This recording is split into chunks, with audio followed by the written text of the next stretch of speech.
Kantian ethics versus utilitarianism. The landscape of moral philosophy is often defined by a few colossal, sometimes opposing systems designed to answer the eternal question, what makes an action right? Two of the most dominant and influential answers come from the cold, unwavering logic of Immanuel Kant's Deontology, Kantian ethics, and the warm, results-focused calculus of utilitarianism. While both aim for a better world, their foundational paths diverge dramatically, offering us distinct lenses through which to view our daily moral struggles and global dilemmas. The unbending rule, Kantian ethics, Deontology. Kantian ethics, named after the 18th-century German philosopher Immanuel Kant, stands firm on the principle that the morality of an action is not determined by its consequences, but by whether the action itself adheres to a rule or duty.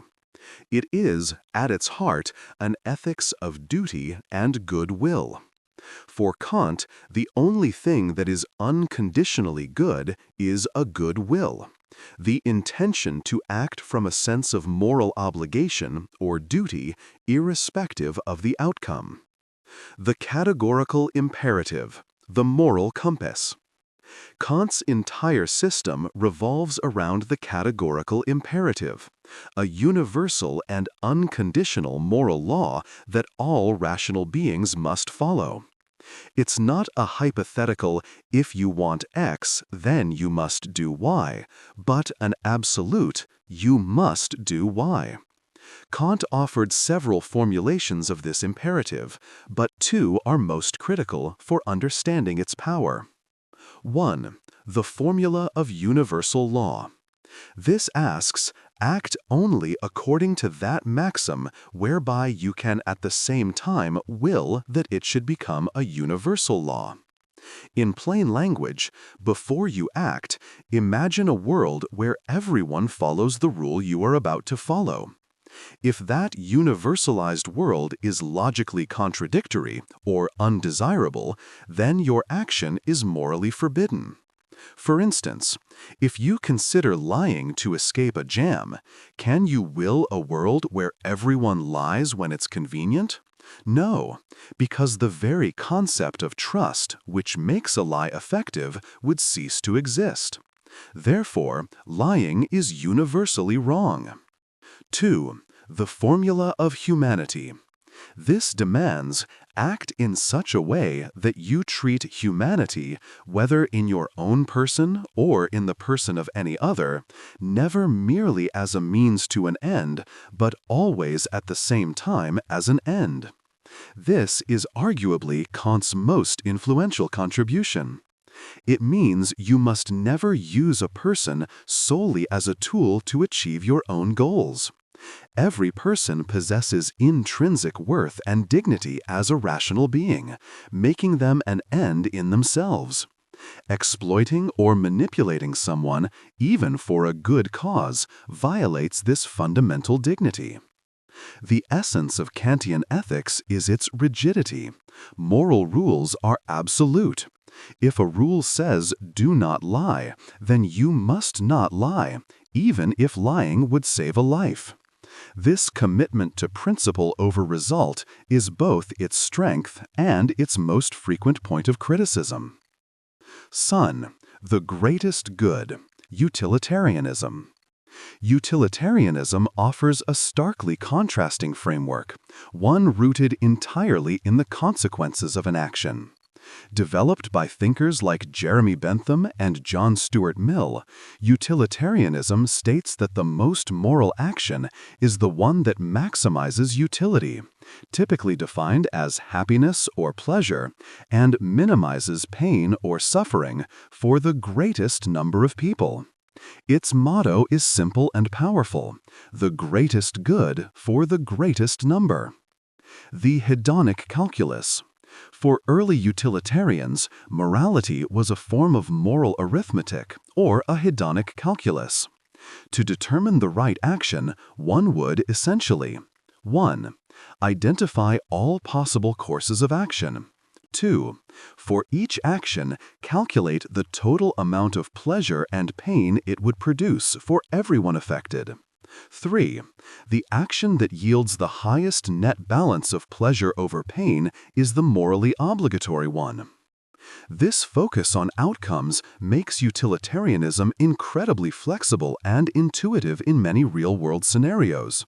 It aligns with our natural inclination to judge decisions based on their success in making things better.